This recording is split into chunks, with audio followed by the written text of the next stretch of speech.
नमस्कार, आप देख रहे हैं JK24/7 न्यूज। मैं हूं आपके साथ राजेश कुमार। वक्त हमारे खास कार्यक्रम ग्लोबल ब्रेकिंग का, जहां पर हम आपके लिए दुनिया भर से तमाम बड़ी खबरें लेकर आते हैं। एक्सपर्ट हमारे साथ जुड़ते हैं, उनसे खबर के हर एंगल को समझने समझाने की कोशिश करते हैं। तो कार्यक्रम की शुरुआत बड़ी खबर के साथ।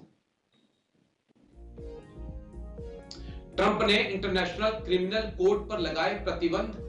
आईसीसी ने शक्तियों का दुरुपयोग किया, ट्रंप बोले। नेतन्याहू के खिलाफ अरेस्ट वारंट का विरोध। नेतन्याहू ने ट्रंप को गिफ्ट किया गोल्डन पेजर। ट्रंप ने इंटरनेशनल क्रिमिनल कोर्ट पर लगाए प्रतिबंध। इस वक्त की बड़ी खबर अमेरिका से। ट्रंप ने इंटरनेशनल क्रिमिनल कोर्ट पर प्रतिबंध लगाया। आईसीसी ने शक्तियों का दुरुपयोग किया, ट्रंप बोले। नेतन्याहू के खिलाफ अरेस्ट वारंट का विरोध। नेतन्याहू ने ट्रंप को गिफ्ट किया गोल्डन पेजर। इस वक्त की बड़ी खबर, ट्रंप ने इंटरनेशनल क्रिमिनल कोर्ट पर लगाए प्रतिबंध। आईसीसी ने शक्तियों का दुरुपयोग किया, ट्रंप बोले। नेतन्याहू के खिलाफ अरेस्ट वारंट का विरोध। नेतन्याहू ने ट्रंप को गिफ्ट किया गोल्डन पेजर। जल्दी से ग्राफिक्स, उसके बाद सीधा अपने एक्सपर्ट्स के पास हम चलेंगे। ट्रंप ने इंटरनेशनल क्रिमिनल कोर्ट पर प्रतिबंध लगाए। अमेरिका का आईसीसी पर प्रतिबंध। राष्ट्रपति ट्रंप ने जारी किया आदेश। आईसीसी पर प्रतिबंध लगाने का आदेश। आईसीसी ने शक्तियों का गलत इस्तेमाल किया, ट्रंप बोले। नेतन्याहू के खिलाफ लगाए थे प्रतिबंध। नेतन्याहू और ट्रंप की हुई मुलाकात। नेतन्याहू ने ट्रंप को दिया गोल्डन पेजर। तो एक और कदम चौंकाने वाला, अमेरिकी राष्ट्रपति डोनाल्ड ट्रंप का इंटरनेशनल क्रिमिनल कोर्ट पर जो है वो अब प्रतिबंध लगाने का ऐलान डोनाल्ड ट्रंप ने कर दिया है। हमारे साथ विदेश मामलों के जानकार करोड़ी सिंह जी जुड़ चुके हैं। करोड़ी सिंह जी के पास चलेंगे। सबसे पहले बहुत बहुत शुक्रिया सर, थैंक यू समय देने के लिए। जय हिंद। जय हिंद। जय हिंद सर। अब करोड़ी सिंह जी, डोनाल्ड ट्रंप के इस फैसले को आप कैसे देखेंगे? इंटरनेशनल क्रिमिनल कोर्ट के ऊपर प्रतिबंध लगा देना, अमेरिका इसका हिस्सा तो नहीं है जहां तक मेरे पास जानकारी है, लेकिन उसके बाद भी प्रतिबंध लगा देना। और दूसरा अहम पॉइंट कि ये प्रतिबंध उस वक्त जिस वक्त नेतन्याहू और डोनाल्ड ट्रंप की मुलाकात होती है। देखिए राजेश जी, अमेरिका में जब से ट्रंप आए हैं तो केवल आईसीसी नहीं, बहुत सी अंतर्राष्ट्रीय एजेंसीज हैं, उनको अमेरिका छोड़ रहा है। जैसे WHO है या क्लाइमेट एग्रीमेंट है, उससे भी विड्रॉ कर रहा है। यूनेस्को को भी रिव्यू कर रहा है। पहले पिछले टर्म में ट्रंप ने छोड़ दिया था, लेकिन बाइडेन सरकार ने ज्वाइन कर लिया था यूनेस्को। तो जो भी संस्थाएं उनको लगता है अमेरिकन इंटरेस्ट के अगेंस्ट में है, उनको अमेरिका ये मान के चलता है कि इनका अमेरिका सदस्य भी नहीं रहे, अमेरिका पैसा भी नहीं दे, क्योंकि उनका ये मानना है कि ज्यादातर संस्थाएं हैं वो अमेरिकन सपोर्ट से चल रही हैं। इसलिए उनका ये स्वाभाविक दृष्टिकोण है कि अगर हमारे पैसे से चल रहे हैं तो हमारे इंटरेस्ट में काम कीजिए, हमारे इंटरेस्ट के अगेंस्ट में जाते हैं तो हम आपको बर्दाश्त नहीं करेंगे। और जब इंटरनेशनल क्रिमिनल कोर्ट ने नेतन्याहू पे वारंट इश्यू कर दिए तो ये एक स्वाभाविक प्रतिक्रिया है, क्योंकि अमेरिका में जूज का जो इन्फ्लुएंस है और America Israel public affairs committee है, जो वहां ये मान के चलते हैं कि अमेरिका की पूरी कांग्रेस है, कांग्रेस के ज्यादातर सदस्य हैं, उसके प्रभाव में है। तो जूज का बहुत बड़ा संगठन है और वो संगठन अमेरिका की नीति को निर्धारित करता है। तो इससे ये कोई अस्वाभाविक हमें नहीं लगता। अभी और ऐसे स्टेप ले सकता है ट्रंप जी। चलिए इंतजार करेंगे। मैं लौटता हूं सर आपके पास। एक और बड़ी खबर आ रही है, उसके बाद मैं आपके पास आता हूं। इस वक्त की बड़ी खबर आपको बता दें, एक और बड़ी खबर, उसके बाद एक्सपर्ट्स के पास हम लौटेंगे। बड़ी खबर आपको दिखा देते हैं पहले। अमेरिका में अवैध अप्रवासी भारतीयों को ट्रैकर लगाए। 24 घंटे इनकी लोकेशन पर निगरानी कर रहे सैनिक। 2363 भारतीयों को डिटेंशन सेंटर में डाला गया। 104 भारतीयों को भेजा गया भारत। अमेरिका में अवैध अप्रवासी भारतीयों को ट्रैकर लगाए, 24 घंटे इनकी लोकेशन पर निगरानी कर रहे सैनिक। 2363 भारतीयों को डिटेंशन सेंटर में डाला गया, 104 भारतीयों को भेजा गया भारत। इस वक्त की बड़ी खबर, अमेरिका में अवैध अप्रवासी भारतीयों को ट्रैकर लगाए, 24 घंटे इनकी लोकेशन की निगरानी की जा रही है। 2363 भारतीयों को डिटेंशन सेंटर में भेजा गया, 104 भारतीयों को भारत भेजा गया।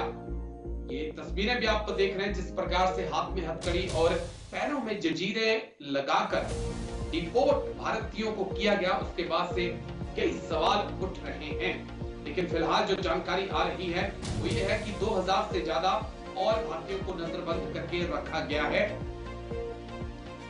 भारतीयों का डिपोर्टेशन, ट्रंप के तरफ उठ रहे सवाल, C-17 जहाज में हाथ पैर बांधकर भेजा, वॉशरूम में भी निगरानी की गई, खाने के लिए हाथ तक नहीं खोले गए, 40 घंटे इसी हाल में रहे। अमेरिकी सेना ने हर वक्त नजर बनाए रखी। Next graphics.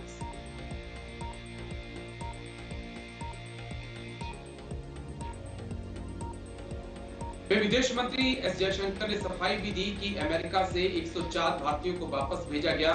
अवैध प्रवास को रोकने पर उन्होंने कल जोर दिया जब राज्यसभा में वो जवाब दे रहे थे।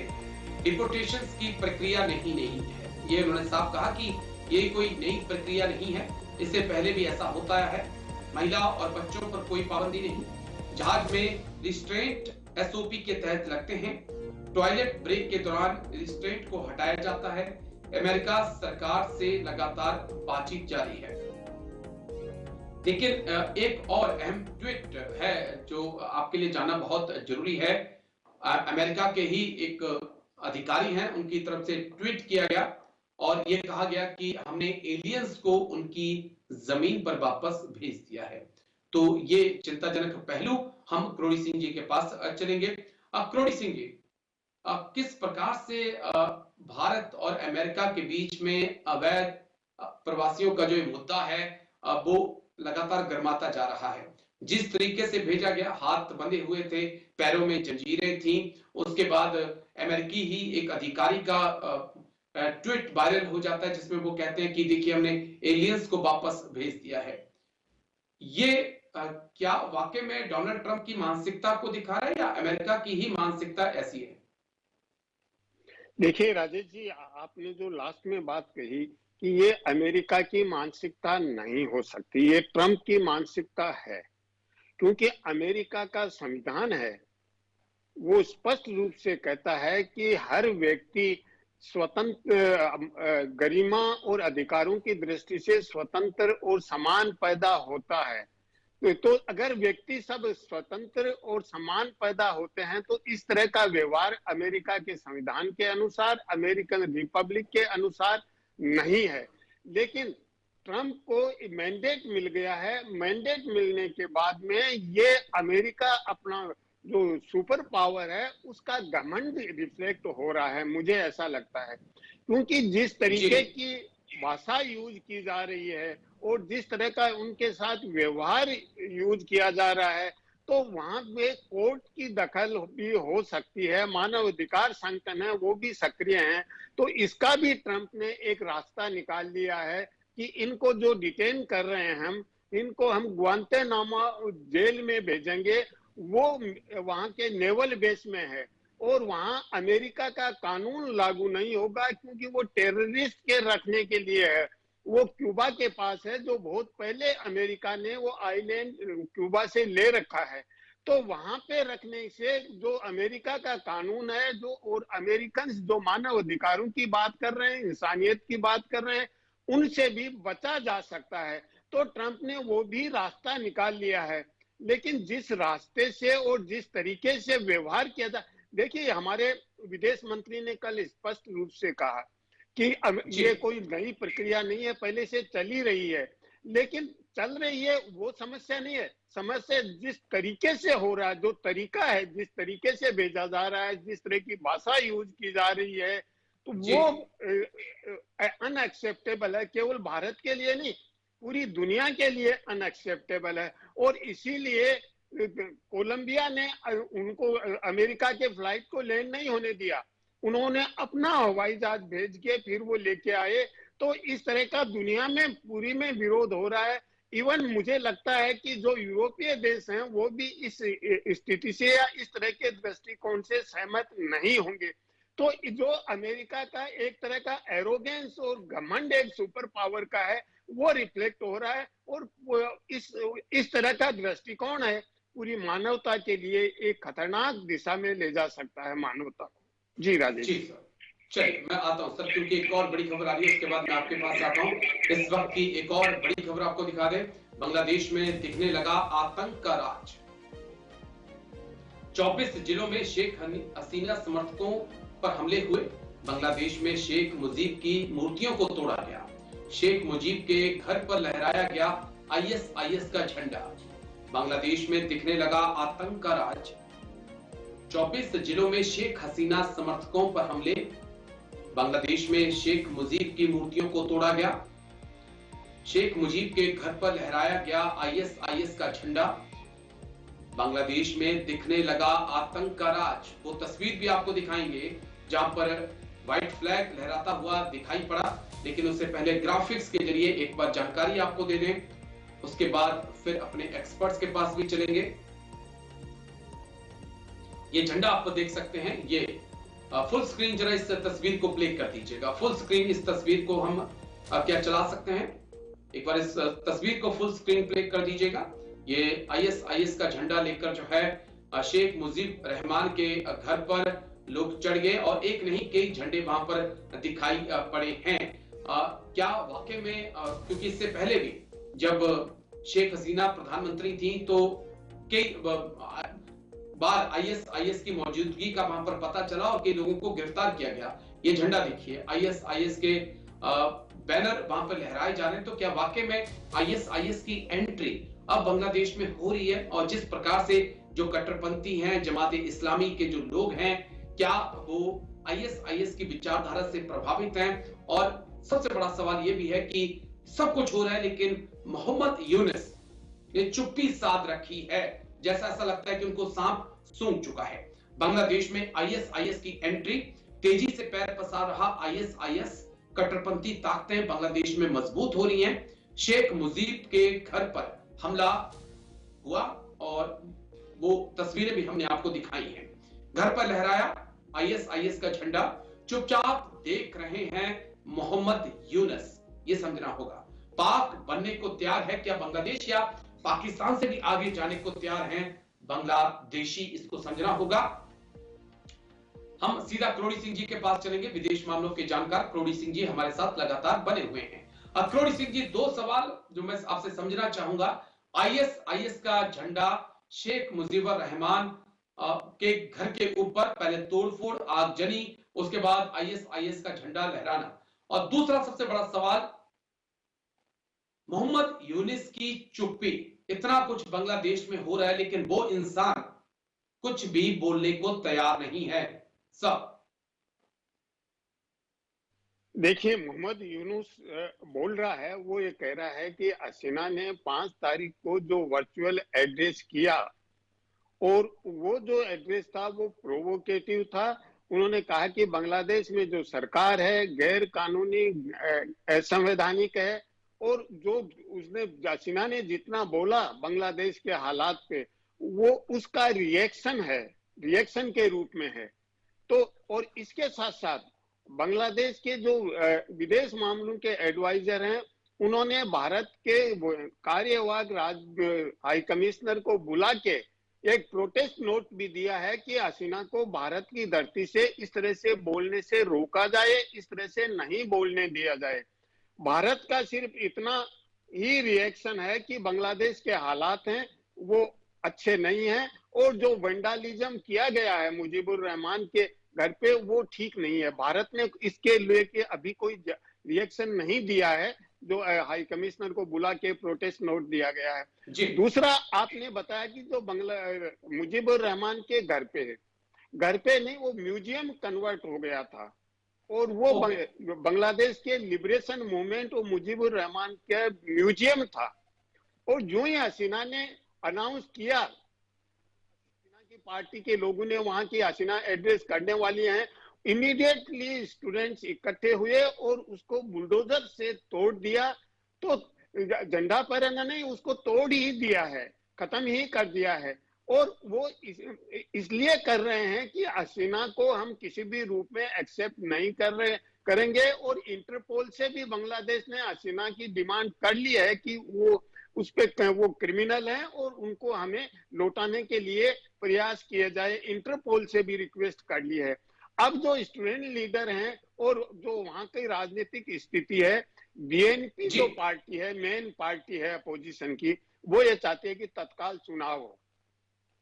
और जमाते इस्लामी ये चाहती है कि थोड़े समय के लिए चुनाव को और आगे धकेला जाए, जब तक कि या आईएसआई या जो अतिवादी हैं वो अच्छी तरह हावी हो जाएं, मजबूत हो जाएं। जी। तो अब बीएनपी और जमाते इस्लामी, जिसपे पहले बैन था और बैन हटा लिया गया, तो जमाते इस्लामी स्टूडेंट्स के साथ हो गई है, स्टूडेंट्स को पेनिट्रेट कर दिया है। तो ऐसी स्थिति में जमाते इस्लामी ये चाहेगी कि जो एक अलग एक्सट्रीमिस्ट ग्रुप है, जिसपे बहुत पहले से बैन लगा हुआ है, हिजब उत तहरीर, ओके, एक्सट्रीमिस्ट ग्रुप है, उस पे बैन को हटाने के लिए भी डिमांड की जा रही है, स्टूडेंट्स भी डिमांड कर रहे हैं। और वो जो ग्रुप है वो आईएसआई से इंस्पायर्ड है, तो उस ग्रुप से बैन हटाने के लिए यूनुस से मांग कर ली है स्टूडेंट्स ने।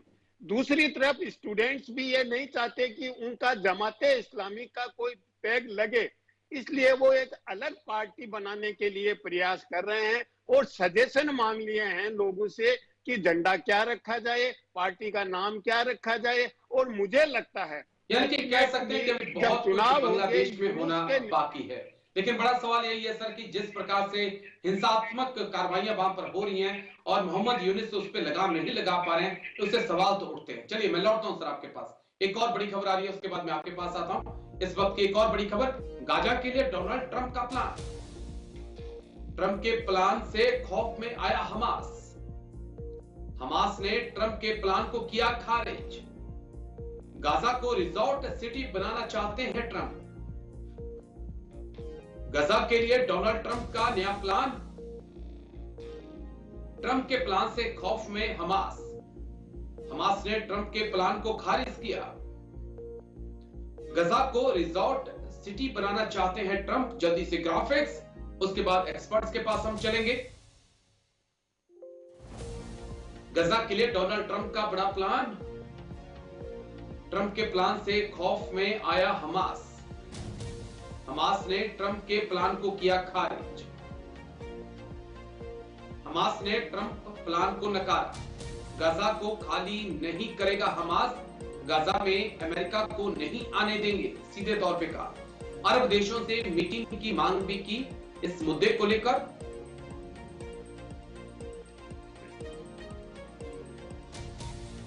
ट्रंप ने 3 दिन में 2 बार यही बात दोहराई है कि गाजा को रिजॉर्ट सिटी में बदला जाएगा।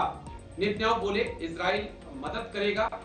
लेबनान, जॉर्डन, इजिप्ट में गाजा के लोगों को भेजने की तैयारी भी डोनाल्ड ट्रंप ने कर ली है। तो उन्होंने तो साफ तौर पे कह दिया कि हम तो रिजॉर्ट सिटी बनाएंगे। लेकिन हम एक्सपर्ट्स के पास चलेंगे। अब करोड़ी सिंह जी विदेश मामलों के जानकार हमारे साथ लगातार बने हुए हैं। करोड़ी Singh ji, Donald Trump Netanyahu की मुलाकात और मुलाकात के बाद डोनाल्ड ट्रंप का बयान कि रिजॉर्ट सिटी बनेगी यहां पर और जो लोग हैं उनको बहुत अच्छे तरीके से अलग अलग देशों में बसाया जाएगा। नेतन्याहू ने कहा कि आप आगे बढ़िए, हम तो यही चाहते हैं। लेकिन अब हमास कह रहा है कि हम छोड़ेंगे नहीं, हम तो यहीं रहेंगे। सब देखिए राजेश जी, सबसे बड़ी बात तो यह है कि ट्रंप ने जीतने के बाद में शपथ लेने के बाद में सबसे पहले किसी विदेशी नेता को बुलाया तो नेतन्याहू को बुलाया है। तो निश्चित रूप से अमेरिका और इजराइल की दोस्ती है, बहुत गहरी है और अमेरिका का हित भी इजराइल के साथ रहने में मिडिल ईस्ट में जरूर है। तो ऐसी स्थिति में ट्रंप उत्साहित इसलिए हो रहा है कि पिछले टर्म में उन्होंने 3 काम किए थे। गोलान हाइट्स को इजराइल को का आधिपत्य स्वीकार कर लिया था, कोई ज्यादा विरोध नहीं हुआ। यरूशलेम को इजराइल की कैपिटल डिक्लेयर कर दिया। अमेरिका के अलाई थे यूरोपियन देश, वो भी विरोध कर रहे थे, लेकिन फिर भी डिक्लेयर कर दिया। अमेरिका की एम्बेसी वहां बना दी। और तीसरा अब्राहम अकॉर्ड्स कर लिए, उसमें 4 देशों ने सहमति जता दी, साइन कर दिए। तो इन तीनों ही चीजों से ट्रंप बहुत उत्साहित हैं। तो अब वो चाहते हैं कि जो वेस्ट बैंक है उसके लिए ट्रंप के जो एडवाइजर हैं मिडिल इजराइल और हमास पैलेस्टाइन के लिए, वो कह चुके हैं कि वेस्ट बैंक पे इजराइल का बाइबलिकल राइट है। तो वहां वेस्ट बैंक से भी वो पैलेस्टाइनियों को धकेलना चाहते हैं इजरायली सेटल से। और गाजा में भी वो शांति के लिए ये चाहते हैं कि अगर पैलेस्टाइनियन यहाँ रहे तो फिर से इजराइल को कोई चुनौती हो सकती है, इसलिए इनको यहाँ से बिल्कुल ही हमेशा के लिए धकेल दिया जाए। तो ये दृष्टिकोण है। और उसमें उनके जो जवाई हैं ट्रंप साहब के, वो भी बहुत महत्वपूर्ण भूमिका निभा रहे हैं। और ये वो भी जूज हैं। तो एक जूज का जिस तरह का कंसोलिडेशन हो रहा है, लेकिन इससे क्या समस्या का समाधान होगा? क्या जो पैलेस्टाइनियन है उसको स्वीकार करेंगे? लेकिन जो अमेरिका की एक एग्रेसिव डिप्लोमेसी है वो पूरी दुनिया के लिए खतरा है। यही नहीं, अभी जो G20 के फॉरेन मिनिस्टर्स की दक्षिण अफ्रीका में मीटिंग होने वाली है 20 के आसपास, 3rd वीक में, उसमें भी अमेरिका ने कहा कि रूबियो ने कहा कि मैं नहीं जाऊंगा क्योंकि ये एंटी अमेरिका स्टैंड ले रहे हैं, हम एंटी अमेरिकन स्टैंड कोई बर्दाश्त नहीं करेंगे। और विशेष रूप से हेग ग्रुप है, द हेग ग्रुप, जो कि नेतन्याहू को वारंट इश्यू करवाने में महत्वपूर्ण भूमिका निभाई थी, उसको दक्षिण अफ्रीका ही लीड कर रहा था। तो अमेरिका की एक तरह की एग्रेसिव कूटनीति है बहुत ही, और इस आक्रामक कूटनीति से दुनिया में अलग तरीके के टेंशन बढ़ेंगे, क्योंकि हर जगह आप एग्रेसिव तरीके से बातें नहीं मनवा सकते। तो मुझे नहीं लगता कि पैलेस्टाइन के लोग हैं वो कहीं जॉर्डन में या के लिए तैयार नहीं है होने को तैयार होंगे। करोड़ी सिंह जी, माफी चाहूंगा, थोड़ा समय का अभाव है, बहुत बहुत शुक्रिया आपका, आप आए और इतने विस्तार से आपने तमाम मुद्दों पर बात रखी। थैंक यू सर, बहुत बहुत शुक्रिया। तो ग्लोबल ब्रेकिंग में आज मेरे साथ इतना ही, कल फिर होगी मुलाकात, दीजिए इजाजत, नमस्कार।